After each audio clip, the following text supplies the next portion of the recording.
The strange ship appeared in Earth's sky on a Tuesday morning in 2087. It was huge and silver, shaped like a smooth teardrop. People all over the world looked up and knew that everything had changed. The governments of Earth sent their best people to meet the aliens. Captain Jack Miller and Lieutenant Olivia Wright were chosen to speak for all humans. They were nervous but excited as they flew up to meet the ship in their small shuttle. "Remember, be friendly but careful," said Jack as they approached the massive vessel. "We don't know what they want." Olivia nodded, her dark hair pulled back tightly. "I wonder what they look like." They soon found out. The aliens called themselves the Galactic Council. Their leader was a tall, blue-skinned creature named Zexthar. He had 4 arms and eyes that glowed yellow. Despite his strange appearance, he spoke perfect English through a small device on his chest. "We welcome Earth to the greater community of space," Zexthar said. His voice was deep and smooth. "There are over 200 species who travel between the stars. We have watched your people for many years." For the next few weeks, humans and aliens shared information. The Council showed humans small bits of their technology. They talked about trade and sharing knowledge. Many people on Earth were happy and excited about this new friendship. But the aliens began to worry. They watched how quickly humans learned their technology. They saw how Earth had many soldiers and weapons. They didn't like how humans were already building bases on Mars and mining asteroids. "Your species adapts too quickly," Zexthar told Jack during a private meeting 3 months after first contact. "You push too hard against nature's limits." Jack tried to explain. "That's just who we are. We explore. We build. We dream of better things." The alien shook his head. "It is dangerous. Many council members are concerned." More aliens came to Earth to study humans. They watched our movies and read our books. They seemed upset by stories of war and fighting. They didn't like how humans wanted to change their bodies with medicine and technology to live longer and be stronger. "You even want to change yourselves," one alien observer said to Olivia. "This is not natural." 6 months after the silver ship arrived, the Galactic Council called a special meeting. Jack and Olivia were invited to attend. They traveled to the alien ship full of hope, but the meeting was short and cold. Zexthar stood before a group of different aliens who sat in a half-circle. "The Council has voted. Earth is now classified as a prohibited species." "What does that mean?" Jack asked, feeling a chill run down his spine. "It means you are banned from joining the galactic community. You must stay in your solar system. You cannot have our technology. You cannot trade with other worlds. You are quarantined." Olivia stepped forward. "But why? We've done nothing wrong." The alien's yellow eyes glowed brighter. "Your history is full of war. Your minds adapt too quickly. Your ambition has no limits. The Council has seen species like yours before. They'd bring only chaos and destruction. You can't just cut us off from the rest of the galaxy," Jack argued. "We have a right to explore space like anyone else." "The decision is final," Zexthar said. "We will place monitoring stations around your solar system. Any attempt to go beyond will be met with force." The next day, the silver ship left Earth's orbit. It vanished into a flash of light, leaving humans alone once again. That night, Jack looked up at the stars from his apartment window. "They think they can keep us trapped here forever," he said to Olivia as she stood beside him. She took his hand and squeezed it. "They don't know humans very well, do they?" Jack smiled. "No, and someday, they'll regret that mistake." 10 years passed since the aliens left Earth. The world changed a lot in that time. Countries that once fought each other now worked together in what they called the Solar Alliance. Everyone knew they needed to stand as one against the unfair punishment from space. Dr. Samuel Carter worked in a secret lab deep under the Rocky Mountains. He was a thin man with glasses and messy brown hair.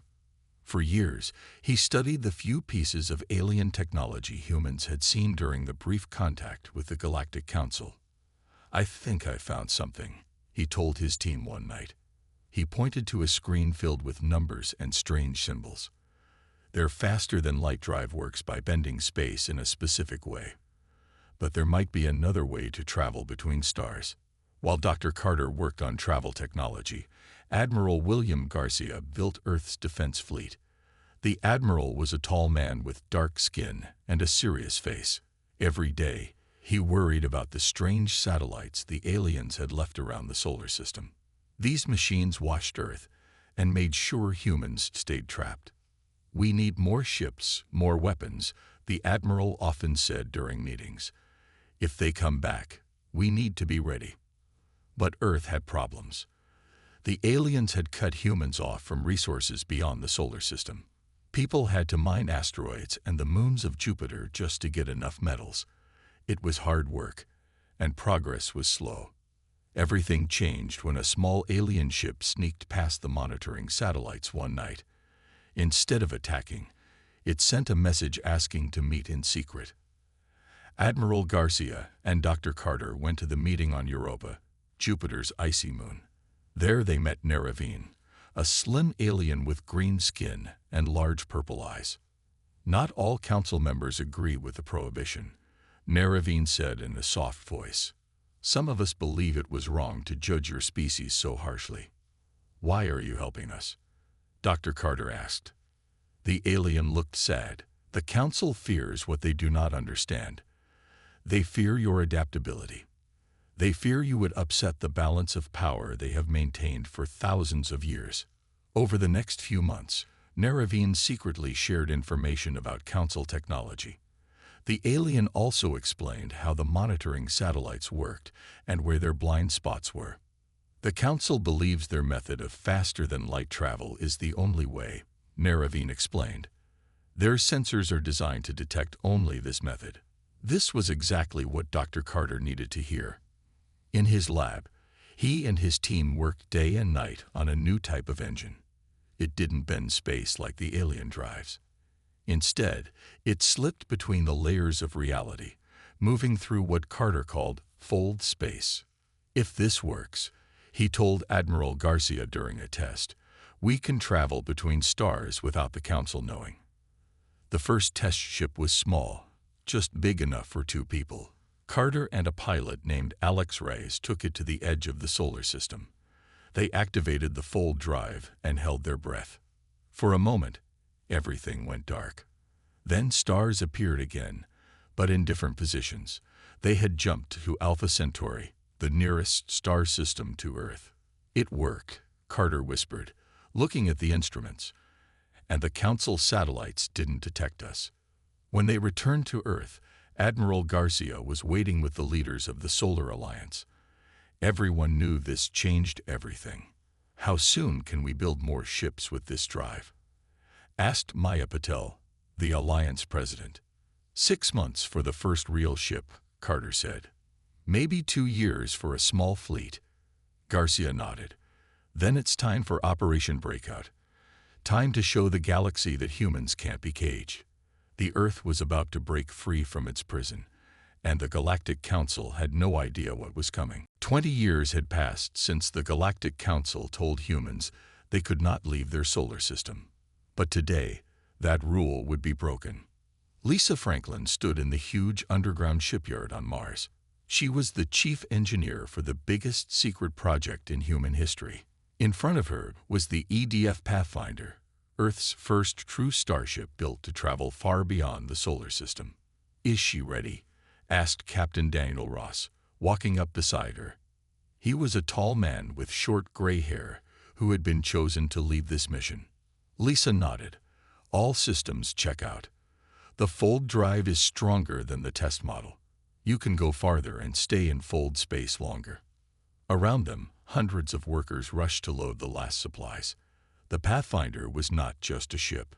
It carried everything needed to start a colony: machines, seeds, medical equipment, and building materials. In its cargo hold were parts to build more fold drives once they reached their destination. 500 people would travel on this first mission.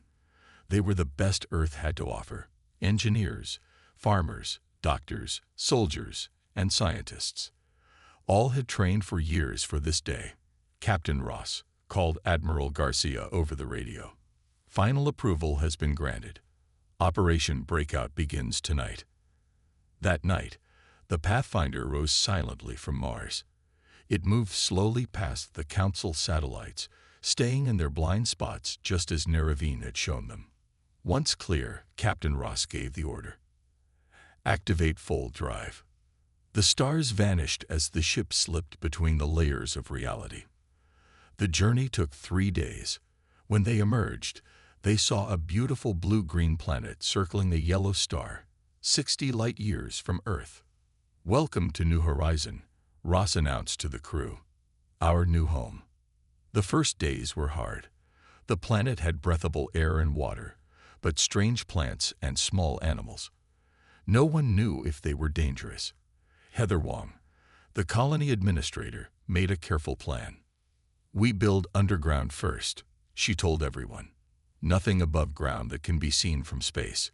The Council must not find us." They dug into a hillside and built the first colony like a huge ant nest, with tunnels and rooms spreading through the rock. Solar panels were hidden under special covers that looked like natural rock. Air vents were disguised as small caves. By the 6th month, the colony was growing food in underground farms with special lights. Scouts had mapped the nearby land and found rich deposits of metals they needed. Most importantly, engineers had built a small factory where they made parts for new fold drives. When the Pathfinder returned to Earth, a year after leaving, it carried good news and rare materials from New Horizon. Over the next 5 years, more ships made the journey from Earth. Each one brought more colonists and returned with resources. New Horizon grew to 5,000 people, all living in the hidden underground city. Then something strange happened. A small alien trading ship landed near the colony looking for help. Its engine had broken down. The aliens were not from the Council, but a small independent species called the Vrili. "We trade with many worlds," their captain told Heather Wong. "But we avoid Council space when possible. They charge too much for protection." This gave Wong an idea. She took it to the Colony Council that night. "The Vrili travel to many systems the Council doesn't control well," she explained. "They need materials we can provide. We need information about what's happening in the galaxy." Everyone agreed. The colony made a deal with the Vrili. This was the beginning of humanity's silent expansion beyond just one colony. And the Galactic Council still had no idea that humans had escaped their solar system prison. 50 years had passed since humans broke free from the solar system. The one colony had grown to 12 hidden worlds. Each colony was built mostly underground with only small parts visible from space. They all looked like natural features or ruins of long-dead civilizations if any Council ships flew by. Fleet Commander Eric Valdez stood on the bridge of the EDF Avenger. It was one of 30 warships built in hidden shipyards orbiting gas giants and inside hollow asteroids. The human fleet was still small compared to the Council forces, but their ships had special features no alien had seen before. "Status report on the Vega system," Valdez asked his crew. "Clear of Council ships," said his second officer. "The mining operation can begin." Humanity had learned to move carefully. They avoided systems that the Council watched closely. They built their powers slowly and silently. When they took resources, they made it look like asteroid impacts or natural disasters had removed the materials. On the colony world called New Terra, Dr. Amy Rodriguez led a team of scientists working on human improvement.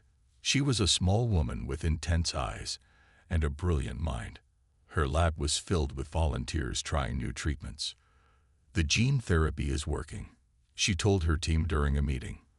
"Our colonists on the heavy gravity world can now grow stronger bones naturally.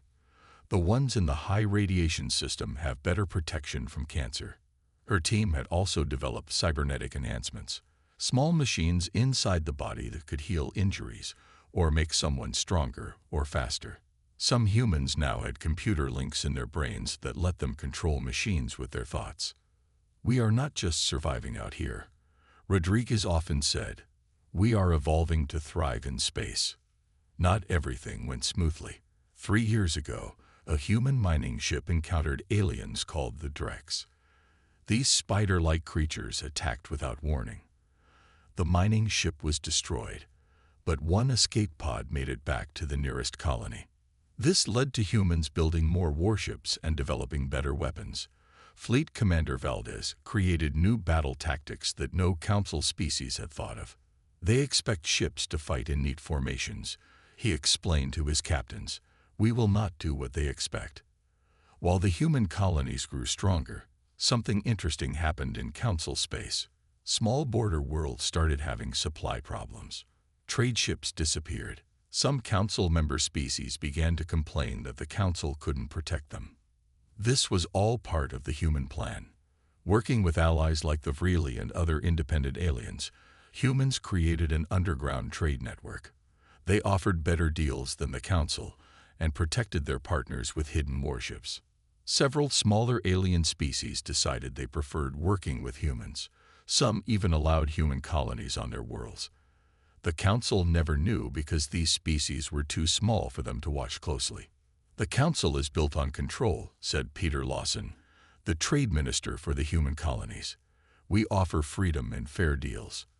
It's no surprise many prefer our way." The biggest shock came when a Council investigation team discovered signs of human activity in a distant system. The team, led by Inspector Craxall, was tracking missing ships when they found a small human outpost. Before they could report back, Admiral Garcia's special forces captured their ship. The aliens were brought to a secure facility on New Horizon. This was the first time in 50 years that Council members learned humans had escaped Earth. "This is impossible," Inspector Craxall said when he saw the huge underground city. "The monitoring satellites show no ships have left your system." Heather Wong, now an old woman but still the administrator of New Horizon, smiled at the confused alien. "Perhaps the Great Galactic Council doesn't know everything after all." The question now was what to do with these prisoners. The human leadership knew that soon they would have to reveal themselves to the galaxy. But they wanted it to happen on their terms, not because of an accidental discovery. The Galactic Council meeting room was filled with angry voices. Representatives from many alien species shouted and pointed fingers at each other. At the center of the room, High Counselor Vexthar, son of Zexthar, tried to keep order. "We have proof now," he said loudly. "Humans have broken the prohibition. They are beyond their solar system." Images appeared on the big screen showing human ships and colonies. The Council had found these after Inspector Craxall and his team went missing. They sent more ships to search, and those ships found traces of human activity. "This cannot be allowed," said a large, rock-like alien. "We must punish them immediately." The Council voted quickly. They would send a large force to attack the human colony at New Horizon. 100 warships gathered for the mission. They believed this would be an easy victory against the primitive humans who had only just learned to travel in space. Admiral Catherine Powell watched from her command ship as the Council fleet arrived at New Horizon. She was ready for them. The humans had known this day would come. "All ships in position?" she asked her crew. "Yes, Admiral. The Third Fleet is hidden behind the moons. The defense platforms are active, but in stealth mode." Powell smiled. "Let them come closer." The Council ships moved toward the planet, scanning for human settlements. They detected nothing because the colony was deep underground. Confused, they moved closer to search the surface. Now, Powell ordered when the alien ships were in the perfect position. Human warships appeared from behind the moons. Defense platforms hidden in asteroids activated. Energy beams cut through space. Missiles locked onto targets. The trap was sprung. The Council fleet was caught by surprise. Their ships were more advanced, but they weren't ready for human tactics. Powell's ships didn't fight like the orderly Council fleets. They moved unpredictably, attacking from all directions. "Target their command ship," Powell ordered. The Council flagship exploded in a ball of light. Without leadership, the alien fleet fell into confusion. Some ships tried to escape, but human vessels cut off their retreat. In just 3 hours, the battle was over. 60 Council ships were destroyed. 30 were captured. Only 10 escaped to tell the Council what had happened. The next day, Powell received a message from Earth. "Admiral, it's time," said the Solar Alliance president. "Send the message to the Council." Powell stood before a camera. Her gray uniform was neat and clean. Her face was serious as she recorded humanity's message to the stars. "To the Galactic Council," she began. "For 70 years, you tried to keep humanity trapped in our home system. You failed. The human race is now spread across many worlds. We have built an empire in the darkness while you weren't watching." She paused, letting her words sink in. "Today, we announce the formation of the human empire. We demand recognition as a sovereign power. We demand the prohibition against Earth be lifted immediately." The message was sent to every Council world and ship. Along with it went images of human colonies, factories, and warships. It showed how far humanity had come despite the Council's attempts to hold them back. On several worlds, smaller alien species watched the message with interest. Many had been helped by humans in secret. Some had even joined the human network willingly. Now, 7 of these species publicly announced they were allies with the human empire. The Council was shocked. Not only had humans escaped, but they had built power and made allies. The galactic balance was changing. In an emergency meeting, the Council argued about what to do. Some wanted to make peace. Others wanted all-out war. "We should have destroyed them when we first found them," said an old Council member. Narration, now a senior diplomat, shook her head. "Perhaps it is you who should fear destruction now." The Great Council space station hung in orbit around a yellow star. Ships from all Council species came and went from its docking bays. Inside the main meeting hall, voices were raised in anger and fear. "Humans have broken galactic law," shouted a tall, blue-skinned alien. "They must be punished." "Our fleet was destroyed," replied another. "Perhaps we should talk to them instead." The Council had been arguing for days. The human victory at New Horizon had shocked everyone. How could a primitive species defeat their advanced warships? Into this chaos came a single human ship. It was smaller than Council vessels, but sleek and powerful-looking. It requested permission to dock at the station. After much debate, the Council allowed it. Ambassador Ryan Mitchell led the human delegation. He was a man in his 50s with calm eyes and a confident walk. 5 other humans came with him, all wearing the dark blue uniforms of the human empire. When they entered the Council chamber, many aliens moved away as if humans were carrying a disease. Some touched weapons at their sides. Others whispered to each other. "The Council recognizes the human delegation," said High Counselor Vexthar, trying to sound calm. "State your purpose." Ryan stepped forward. "I come with a simple message. The prohibition against humanity must end now. We demand equal status with all Council species." Angry shouts filled the room. One alien, with skin like tree bark, stood up. "You demand. You have no right to demand anything. You are still a prohibited species." Ryan smiled. "A prohibition only works if you can enforce it. You cannot." Narration spoke next. Over the years, her support for humans had grown into a movement. Many younger Council members had joined her. "The humans have proven themselves," she said. "They survived despite our unfair treatment. Perhaps we should listen to them." The Council broke into arguing groups. Some wanted peace, some wanted war. They could not agree. Then High Minister Benjamin Allen, another human delegate, stepped forward. He was older than Ryan, with white hair and glasses. "While you argue," he said loudly, "you should know that human ships now control key trade routes in sectors 7, 12, and 19. We have established resource control over markets that supply 15 Council worlds." This news caused more shouting. Those sectors were vital to Council trade. "You threaten us?" asked Vexthar. "Not at all," Ryan replied. "We simply want you to understand the new reality. The galaxy has changed. To prove his point, Ryan showed videos of human technologies. He showed mind-computer links that let humans control machines with thoughts.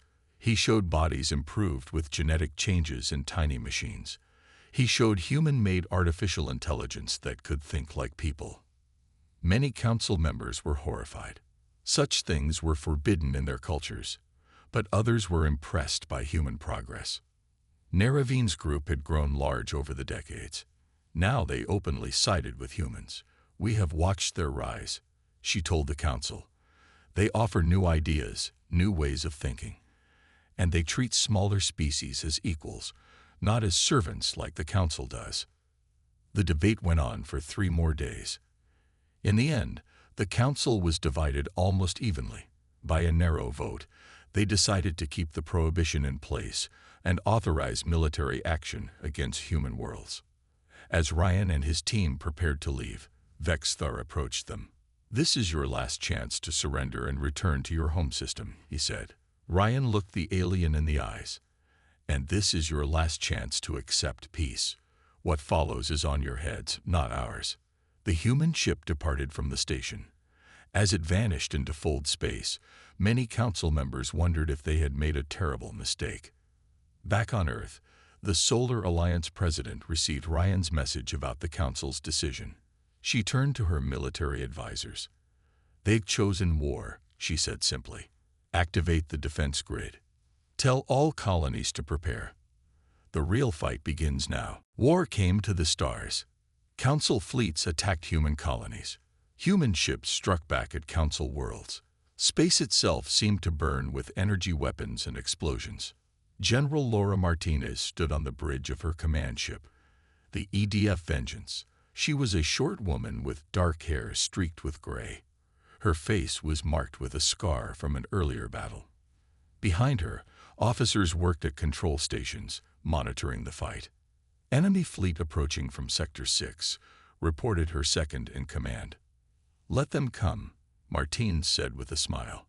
"Spring the trap when they cross the asteroid field." Martinez had changed how space battles worked.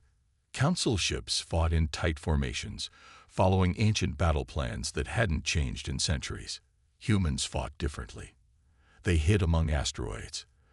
They used drones to confuse enemy sensors. They attacked from unexpected directions. When the Council fleet entered the asteroid field, hundreds of mines activated. Explosions ripped through their formation. Then human ships appeared from hiding and attacked the confused aliens. "Another victory," Martinez said as the last Council ship retreated. "Send the report to command." The war wasn't only fought in space. On Council worlds, economies began to collapse. The trade routes humans controlled were vital. Without them, many planets couldn't get the materials they needed. Food became scarce. Factories closed. People grew angry with their leaders. "Why did you start a war you couldn't win?" Crowds shouted outside government buildings. Some council species began secret talks with humans. They didn't want to fight anymore. They needed the trade the humans now controlled. 6 months into the war, the Council launched a major attack against the human colony on Proxima Centauri.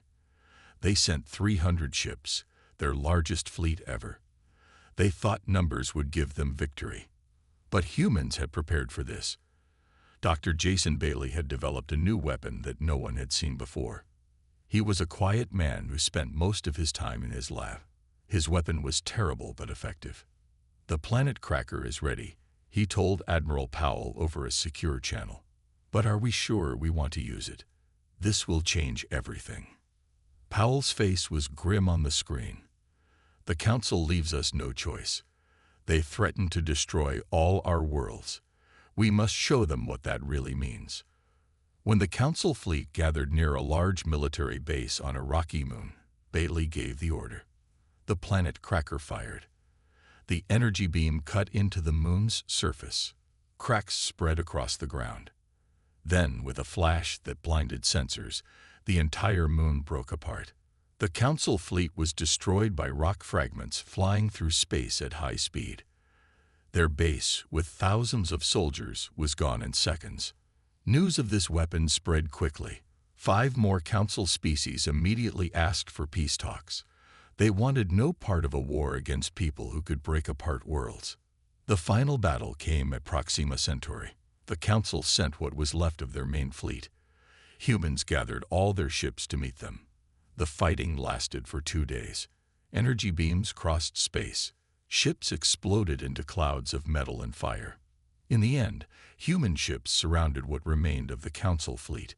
Admiral Powell sent a simple message: surrender or be destroyed. The council commander, seeing no hope for victory, surrendered his ships and crews. That same day, the council sent a message to Earth: we request an immediate end to hostilities. We are prepared to discuss terms. The president of the Solar Alliance smiled as she read the message. She turned to her advisors. Tell our forces to hold position but cease attacks. Tell our diplomats to prepare for peace talks. After 70 years of prohibition and months of bloody war, the Galactic Council was finally ready to treat humans as equals, or perhaps, as they now feared, as superiors. 100 years had passed since humans first met aliens. The great meeting hall on Earth was filled with representatives from many worlds. Some had skin in strange colors. Some had extra arms or eyes. Some didn't even look like people at all. But they all came for the same reason. Today was the signing of the Galactic Concord. The old council was finished. A new age was beginning. President Diana Foster walked to the center of the hall. She was tall with silver hair and a strong voice that carried to every corner of the room. Behind her stood the military leaders and scientists who had helped humanity rise from a prohibited species to the most powerful force in the galaxy. 100 years ago, she began, aliens came to our world. They judged us too dangerous to join the galactic community. They tried to keep us trapped in our home system. She looked around the room, meeting the eyes of alien visitors. That was their mistake. In trying to cage us, they only made us more determined to be free. In trying to hold us back, they pushed us to become stronger. On the walls, screens showed images of human colonies and ships. They showed cities on many worlds and orbital stations around distant stars. The human empire now controlled nearly a third of what was once council space. Today, we announce the dissolution of the Galactic Council. In its place, we establish the Interstellar Alliance. All species will have equal voices. All will have equal rights, but all must acknowledge certain truths. Former council leaders shifted uncomfortably in their seats. They knew what was coming. First, the prohibition against Earth is forever ended. Second, human sovereignty over our territories is absolute. Third, our technological developments will not be restricted by outdated fears. The alien representatives nodded. They had little choice but to agree. The war had shown human power too clearly. High Elder Kevin Washington stepped forward next. He was the oldest human in the room, old enough to remember when aliens first arrived on Earth. His dark skin was wrinkled with age, but his eyes were sharp and clear. When I was a young man, he said, I watched aliens tell us we were too dangerous to join them among the stars. Today, I see those same aliens come to us as supplicants. He pointed to the former council leaders. You feared what we might become. Now you know what we are. You prohibited us from the galaxy. Now we set the rules. The irony should not be lost on anyone here. After the speeches, the signing began. One by one, representatives from all worlds came forward to sign the new agreement. Some did so eagerly, happy to be free of council control. Others did so reluctantly, knowing they had no real choice. The remaining hostile council species were given limited territories. They could keep their own worlds, but nothing more. Human ships would patrol their borders to ensure they caused no trouble. When the ceremony ended, President Foster walked to a special display case. Inside was an old document, preserved carefully. It was the original prohibition order from the Galactic Council, now just a piece of history. This is where it began, she told a group of young human officers standing nearby. With aliens who thought they could tell humans what we could not do. What happens next, Madam President? asked one of the officers. Foster smiled and pointed to a large map of the galaxy on the wall. Beyond its edge were other galaxies, distant but not unreachable. Next, we keep exploring. We keep building. We keep pushing the boundaries.